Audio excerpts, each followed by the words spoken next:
Bonjour à tous. Je vais commencer par une petite question. Qu'est-ce qu'un port fluvial, une communauté de communes, une ville, un syndicat de gestion des déchets ou encore une association au service du développement durable a comme enjeu commun d'EIT?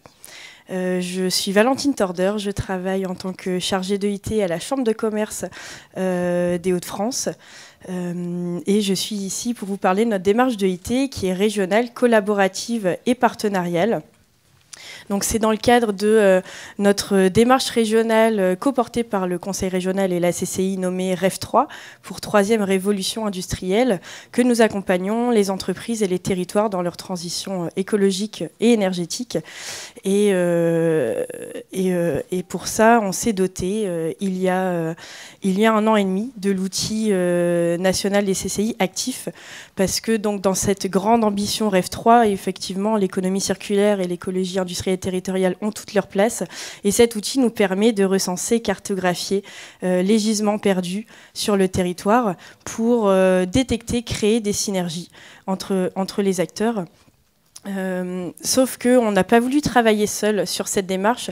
Il y avait déjà de très belles démarches, de très beaux projets qui existaient déjà avec des acteurs expérimentés, avec une grande connaissance du tissu économique local.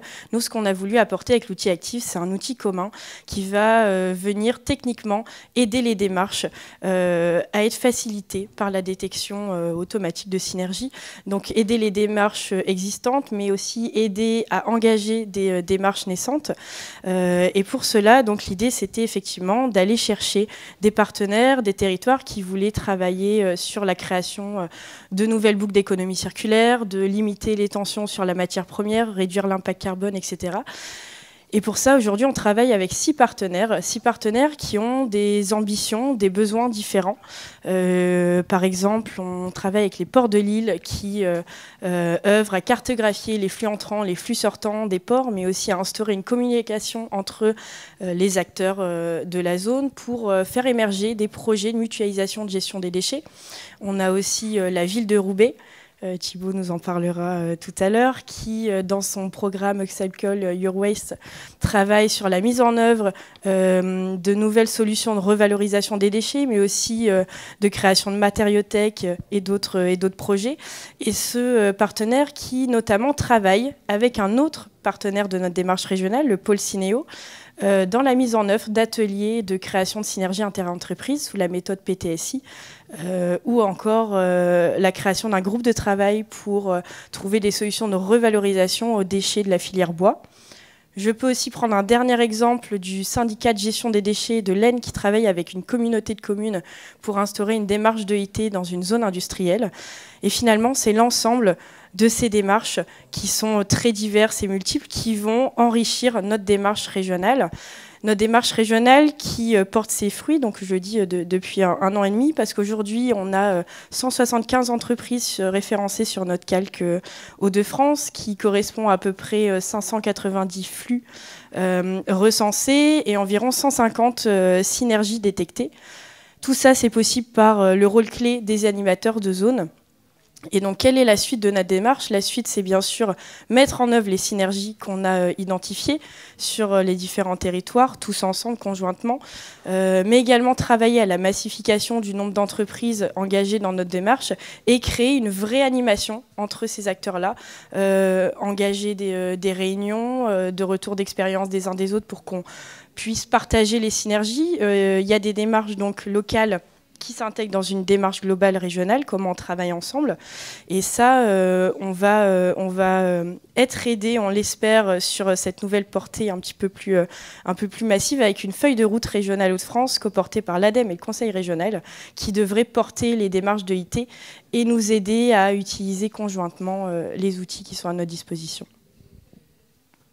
Je pense que je suis dans le timing.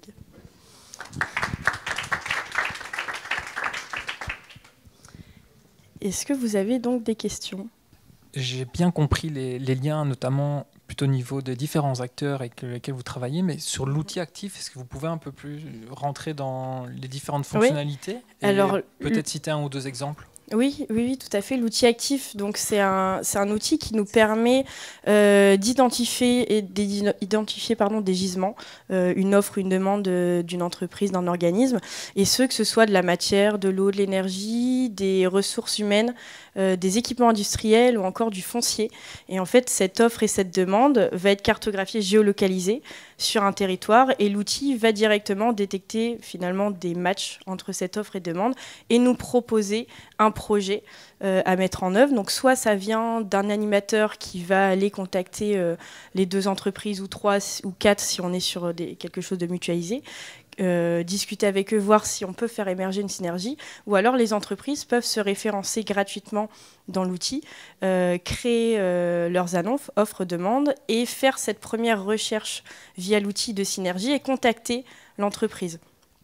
L'entreprise dans un second temps, parce qu'en réalité, l'outil permet vraiment d'aider, de revaloriser des choses, mais pas à faire de la prospection commerciale. Donc on va visualiser un flux. Et c'est seulement quand les 2 parties décident que techniquement il y a quelque chose à créer ensemble qu'elles vont connaître finalement à qui elles s'adressent. Moi, je serais intéressée de savoir, du coup, parmi les 175 entreprises en fait, que vous avez annoncé impliquées dans la démarche régionale, combien, du coup, remplissent d'elles-mêmes l'outil actif, SIA, et du coup aussi pour avoir ces 175 entreprises, finalement, sur combien de démarches locales vous pouvez compter, parce que j'imagine que voilà, elles ne sont pas arrivées toutes seules, il y a bien des intermédiaires pour travailler sur cette démarche. C'est ça, je vais prendre la question à l'envers. Donc aujourd'hui, on a 6 partenaires dans la démarche.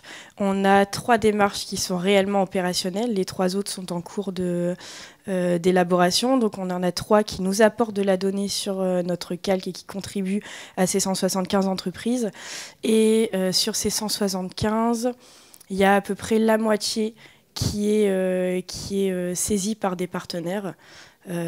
Parce que voilà, on a encore la ville de Roubaix devant nous qui a pris ça à l'initiative. Ça représente à peu près 80 entreprises sur les 175, mais hormis ces 80 finalement, donc on est à plus de 50%. Et on a presque 100 entreprises qui se sont renseignées d'elles-mêmes.